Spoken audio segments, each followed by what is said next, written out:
ಅಶ್ವಿನಿ 7, ಹೇಮಾ 19, ಸಹನಾ 33, ಗುರುನಾಥ್ 37, ವಿಜಯ್ ಕುಮಾರ್ 19. ಶಾಲೆಯಲ್ಲಿ ನಿನ್ನೆ ನಡೆದ ಮತದಾನದ ಫಲಿತಾಂಶವನ್ನು ನಾವು ಇದೀಗ ಪ್ರಕಟಿಸ್ತಾ ಇದ್ದೀವಿ.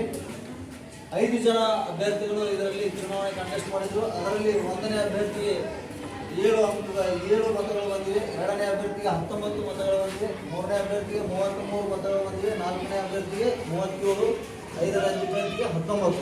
ಹಾಗಾಗಿ ಅತಿ ಹೆಚ್ಚು ಮತಗಳನ್ನು ಗಳಿಸಿರ್ತಕ್ಕಂಥ 4ನೇ ಅಭ್ಯರ್ಥಿ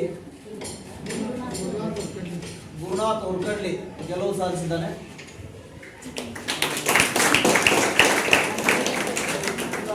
ಮೂರನೇ ಅಭ್ಯರ್ಥಿ ಸಹನಾ ಬೆನ್ನಿ 33 ಮತಗಳನ್ನು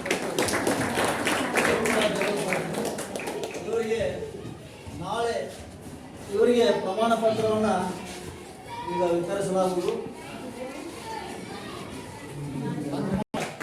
ಗೆಲುವು ಸಾಧಿಸಿದ ಅಭ್ಯರ್ಥಿಗೆ ಪ್ರಮಾಣ ಪತ್ರವನ್ನು ನೀಡಲಾಗ್ತಾ ಇದೆ.